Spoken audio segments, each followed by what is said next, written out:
welcome back.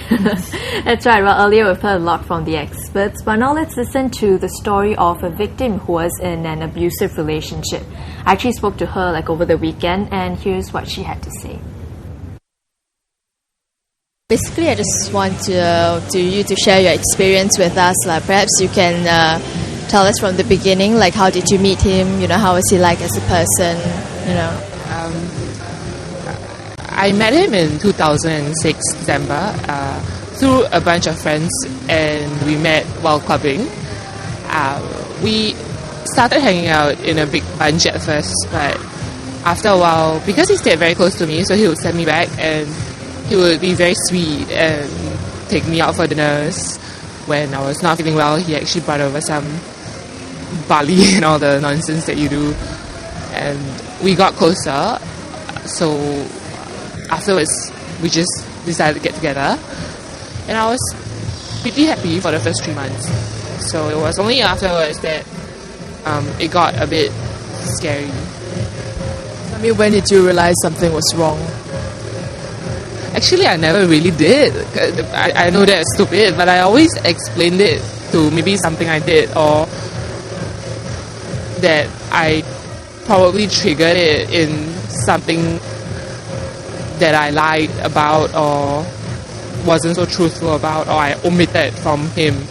Let's say, for instance, there was once he told me that I shouldn't talk to my close male friends, or not so much, because he's not very happy about it, and maybe next time he would get used to it, but for now I shouldn't do it. So I really tried my best, but it was hard because most of my friends would still talk to me, so I would reciprocate. But I would not tell him about it. So it was some form of omission, I guess.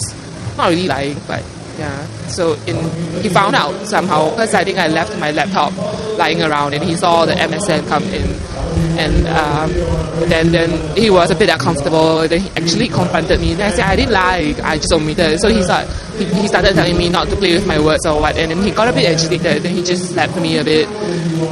Yeah, and I thought, it's something I did that triggered it. So I didn't think that he had violent tendencies or what. I didn't think that it got triggered back again, or he would be violent in a regular phase.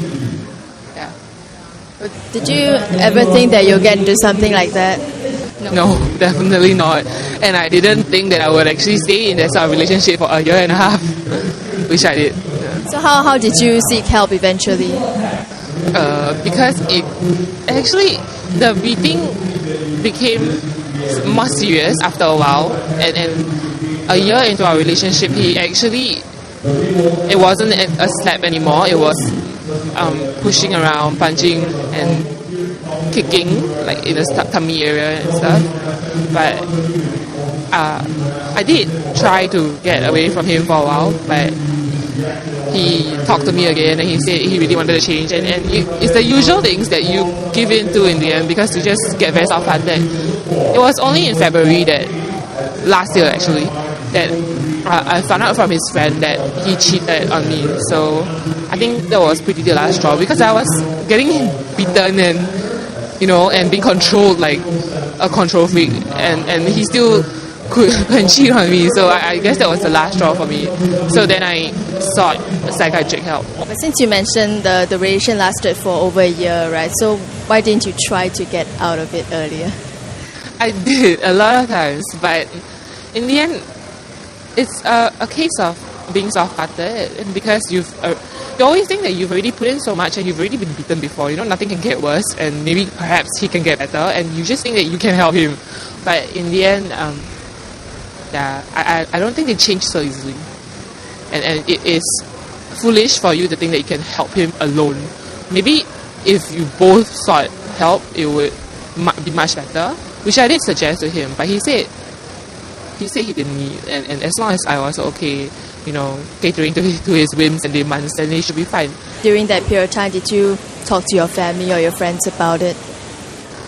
A few of my friends know, because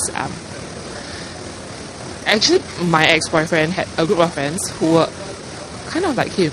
And they actually hit their girlfriends as well.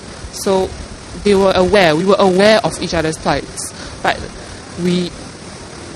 somehow we didn't find enough strength to get out of it, because when they were sweet, they were really sweet, and they actually will keep asking for forgiveness, and when they ask for forgiveness, they do quite extreme things, like, you know, wait downstairs our houses and just wait until we appear so that, you know, they can apologize, and that sort of things usually tugs on your heartstrings, and you would forgive the person. So it's a vicious cycle. Every time I get hit, then he will do that, and then I'll forgive him again, and sometimes we will fight for a week or a few days, but in the end, you know, when the pain and the bruises disappear, you just forget about it. Well, you don't forget about it, but it fades. So you just forgive the person again.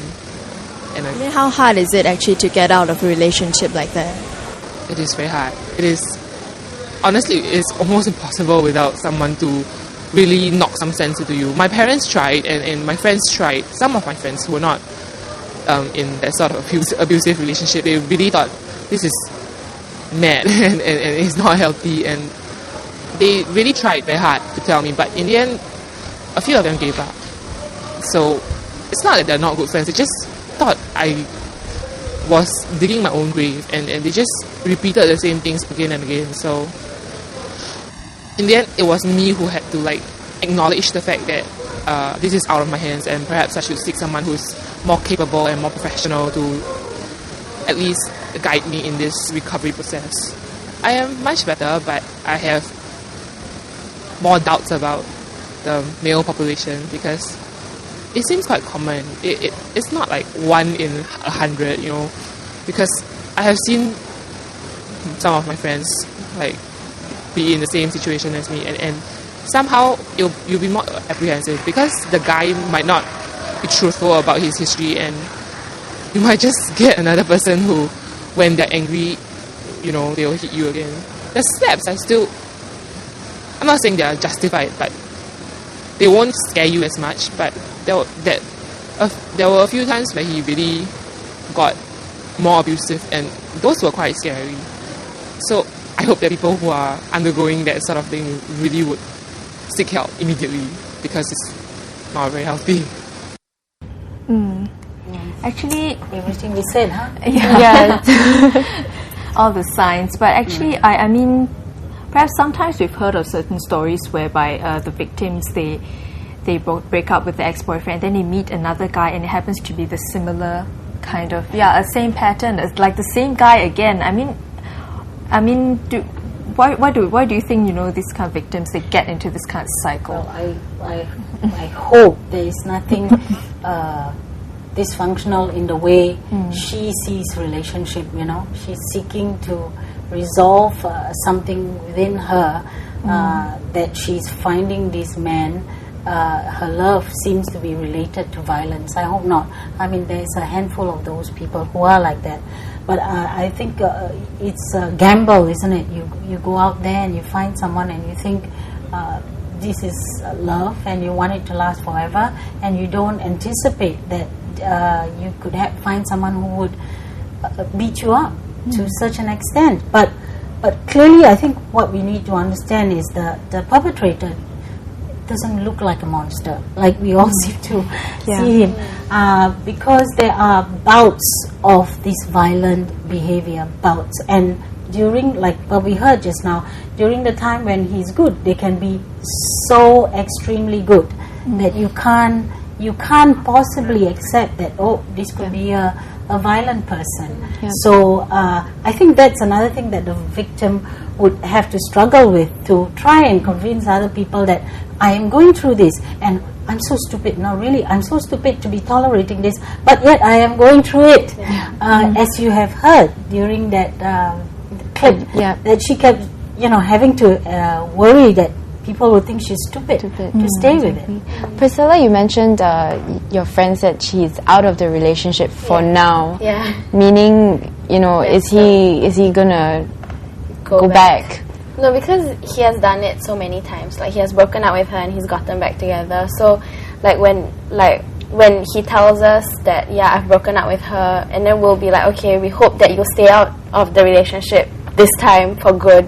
But so it's important for friends to be like, the support system, to understand that when they break up, they are breaking up with someone that they've spent a lot of time with, and then they are suddenly alone and they feel, lonely, and they crave that companionship. So friends need to be there for them, and to make sure that they don't lose their heads and dive right back into the same relationship again. Yeah.